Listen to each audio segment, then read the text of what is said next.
Pokemon एक ऐसी दुनिया, अगर आप इस दुनिया में आए तो आपको कहीं पर भी जाने का मन नहीं करेगा। पोकेमॉन की दुनिया में कुल 800 से ज्यादा पोकेमॉन पाए जाते हैं। कई सारे पोकेमॉन इंसानों की मदद करते हैं और कुछ ऐसे भी पोकेमॉन होते हैं जो इंसानों के लिए हानिकारक होते हैं। ये पोकेमॉन सिर्फ पोकेमॉन की दुनिया में नहीं बल्कि माइनक्राफ्ट के वर्ल्ड में भी पाए जाते हैं और माइनक्राफ्ट के जैसे पोकेमॉन को हम पिक्सेलमॉन कहते हैं।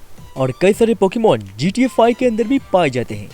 और अगर आप चाहे तो पोकेमॉन आपके असली वर्ल्ड में भी आ सकते हैं। और बिना टाइम वेस्ट किए स्टार्ट करते हैं हमारे पिक्सेलमॉन के वीडियो को।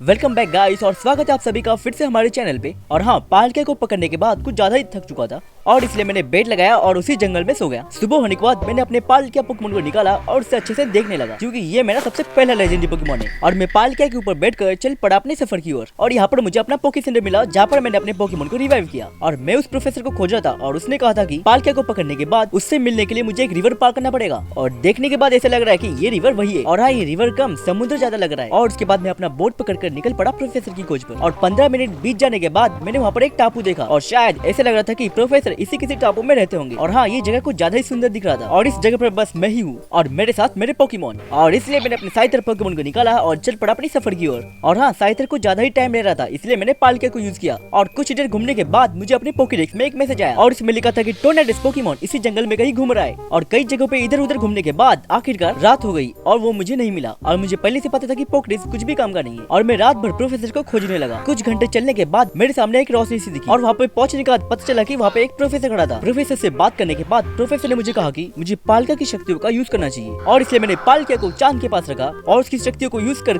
टाइम टनल के अंदर चला गया। और मैं अपने पोकेमॉन के साथ टाइम टनल के अंदर घूम रहा था और मुझे इतना पता नहीं था कि ये टनल मुझे कहाँ लेके जाएगा। और आंखें खोलने के बाद मैंने अपने आप को एक खतरनाक जगह पे देखा। शायद टाइम टनल की वजह से मैं एक दूसरे डायमेंशन में आ चुका हूँ। और हाँ, इस चोटी के ऊपर एक पर्शियन पोकेमॉन भी था। और हाँ, मैंने देखा कि मेरे पास जितने भी सामान था वो सब गायब हो चुका है। शायद टाइम टनल के वक्त वो सब नीचे गिर गया होगा। और हाँ, मुझे इस जगह पे किसी भी हालत में निकलना पड़ेगा ताकि मैं अपने वर्ल्ड में आकर आर्सिस को पकड़ सकूं। पर्शियन पोकेमॉन को हराने के लिए मैंने अपने ग्रीन निंजा को भेजा और शायद आज उसका लड़ने का मूड नहीं है और इसलिए मैं अपने ग्रीन निंजा के साथ मिलकर बाहर जाने का रास्ता खोजने लगा। और हाँ, मुझे इस रास्ते के बारे में कुछ भी पता नहीं था। और हाँ, मुझे इतना पता चल गया था कि इस वर्ल्ड में आकर मेरे पोकेमॉन मेरे बात नहीं सुन रहे थे और इसलिए मैंने अपने ग्रीन निंजा को पोकेमॉन में डाल दिया ताकि उसकी वजह से मुझे कोई प्रॉब्लम ना हो। और मैंने चाहता कि मेरे पोकेमॉन ऐसे अनजान जगह पर घूम जाए और मैं मदद के लिए धीरे धीरे आगे बढ़ने लगा। आगे चलने के बाद मैंने फिर से पर्शियन पोकेमॉन को देखा और शायद मुझे लग रहा था कि यह पोकेमॉन कुछ ज्यादा ही गुस्से में था और मेरे आते देख उसने मेरे ऊपर हमला कर दिया।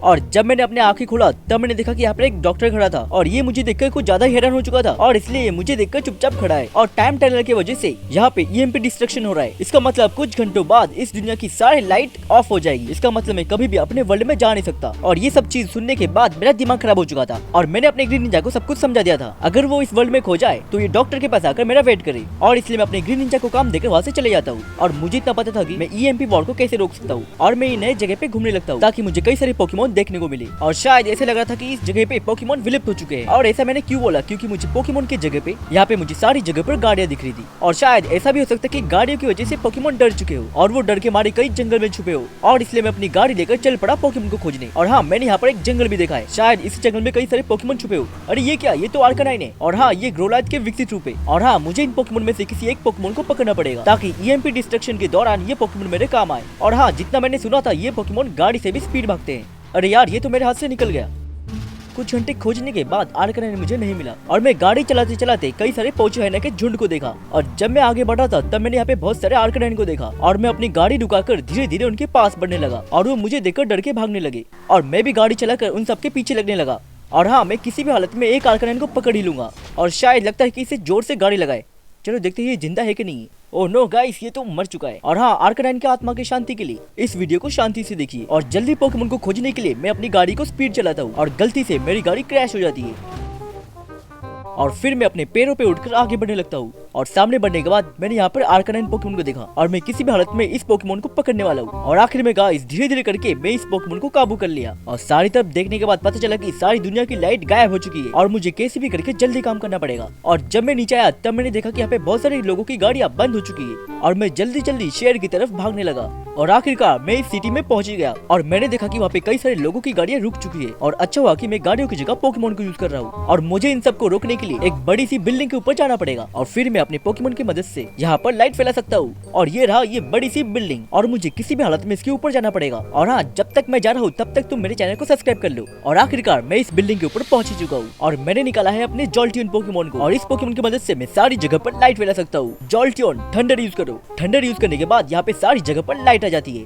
और उसके बाद मैं धीरे धीरे ऊपर से नीचे आने लगता हूँ और मैं बहुत खुश था क्योंकि मैं अपने पोकेमोन के वर्ल्ड में वापस आ सकता था और फिर मैं अपने आर्कराइन के साथ डॉक्टर के हॉस्पिटल में पहुंच जाता हूँ। चलो अच्छा है, मैं फिर से अपने डायमेंशन में वापस आ सकता हूँ और डॉक्टर के साथ बात करने के बाद मैं वहाँ से निकल जाता हूँ और फिर मैं अपने ग्रीन निंजा को वापस बुलाकर आर्कराइन के ऊपर बैठकर पोर्टल के अंदर वापस चले आता हूँ। और गाइस, ये क्या हो रहा है और ये पोर्टल पीछे आने की जगह आगे क्यों बढ़ रहा है और शायद मैं अपनी पोकेमोन की जगह पे वापस जा रहा हूँ। और आगे के एपिसोड देखने के लिए जल्दी से हमारे चैनल को सब्सक्राइब करें और क्या मैं पोकेमोन के डायमेंशन में वापस जा सकता हूँ और ये सब देखने के लिए बने रहे टेक्नोब्रीड के चैनल पे और मिलते हैं अगली और नई वीडियो में। Thanks for watching.